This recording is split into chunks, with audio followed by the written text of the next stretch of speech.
விழுப்புரம் நகரில் ரயில்வே நிர்வாகத்திற்கு சொந்தமான இடத்தில் சாலையை ஆக்கிரமித்து கட்டப்பட்டிருந்த 50 ஆண்டுகள் பழமை வாய்ந்த கோயிலை நீதிமன்ற உத்தரவுப்படி இடிக்க சென்ற நிலையில் பொதுமக்கள் கடும் எதிர்ப்பு தெரிவித்து வருகின்றனர்.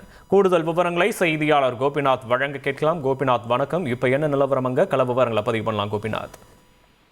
விழுப்புரம் நகரின் மிக முக்கியமான பகுதி இந்த பவர் ஹவுஸ் சாலை. அதாவது பாத்தீங்கன்னா விழுப்புரம் புதுச்சேரி சாலையில் அமைந்திருக்கிறதா இந்த பவர் ஹவுஸ் பகுதின்னு சொல்லலாம்.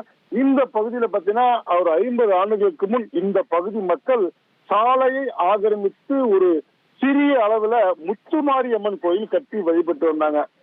நகரம் வளர்ச்சியடைது, நகரம் விரிவடைது, மிக பெரிய லெவல்ல விழுப்புரம் உருவாகும் போது இந்த கோயிலும் படிப்படியாக உருவாகி மிக பிரம்மாண்டமாக காட்சியளிப்பதுதாங்க இந்த முத்துமாரியம்மன் ஆலயம். இதே பகுதியில மதராஸ் வனஸ்பதி லிமிடெட்னு ஒரு தனியார் நிறுவனம் இருக்கு. இவங்க என்ன பண்றாங்கன்னா டால்டா கம்பெனி தயாரிக்கிறாங்க. அது வைத்தி ஒரு பிளாட் வாங்கணுமா இல்ல ஒரு பிளாட் வாங்கணுமான்னு ஒரே கன்ஃபியூஷன். ஒரு ரியல் எஸ்டேட் எக்ஸ்பர்ட் கிட்ட பேசு. எப்படி? பாஸ் வாலா பி தி பாஸ். பெரிய நிறுவனம். இந்த கோயில் பாத்தீங்கன்னா நகராட்சி சாலையை ஆக்கிரமித்து முக்கால்வாசி தூரம் இந்த விழுப்புரம் நகராட்சி சாலையில வந்துச்சு.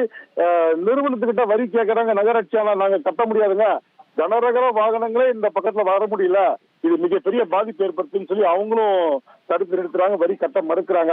இந்நிலையில சென்னை உயர்நீதிமன்றத்துல வழக்கு தொடரப்படுது. இந்த பகுதியில நகராட்சி நிர்வாகம் ரயில்வேக்கு சொந்தமான இடங்கள்ல ஆக்கிரமிப்பு இருக்கு, இதை அகற்றி கொடுத்தால் மட்டும்தான் நாங்கள் வரி செலுத்த முடியும், எங்கள் தொழிலும் பாதிக்குதுன்னு சொல்லி சென்னை உயர்நீதிமன்றத்துல ஒரு வழக்கு தொடர்ந்தாங்க. கடந்த ஆண்டு இந்த கோயிலை இடிக்க சென்னை உயர்நீதிமன்றம் உத்தரவிடுறாங்க. கடந்த ஓராண்டுகளாக நகராட்சி நிர்வாகம் இப்பகுதியில் இருக்கக்கூடிய கோயில் அறங்காவலர்கிட்ட நோட்டீஸ் வழங்குறாங்க, கோயிலை நீங்களே அப்புறப்படுத்திடுங்க அப்படின்னு சொல்றாங்க.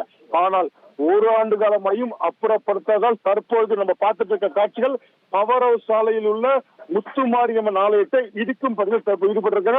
ஒரு பக்கம் பொதுமக்கள் எதிர்ப்பு தெரிவிக்கிறாங்க, நாங்க ரொம்ப வருஷமா வழிபட்டு இருக்கோம், இந்த கோயிலை இடிக்க கூடாது, நாங்களே அப்புறப்படுத்திக்கிறோம், எங்களுக்கு இன்னும் 6 மாத காலம் அவகாசம் வேணும்னு சொல்லி பொதுமக்கள் கோரிக்கை வைக்கிறாங்க. ஆனால் நகராட்சி நிர்வாகம் பல முறை உங்களுக்கு நோட்டீஸ் கொடுத்தாச்சுங்க, இதுக்கு வாய்ப்பே இல்லை, சென்னை உயர்நீதிமன்றத்தில் பதில் சொல்லணும், உடனடியாக இன்றே அப்புறப்படுத்த போறோம் என்ற ஒரு தகவலை தெரிவிச்சுட்டு பொக்களை நியந்தங்களை வைத்து 100கணக்கான போலீசாரை பாதுகாப்பு பணி ஈடுபடுத்தி வருவாய் கோட்டாட்சியர் தலைமையில தற்போது இந்த கோயில் இடிக்கும் பணி தற்போது தொடங்கி காட்சி தான் பார்த்துட்டு இருக்கேன்.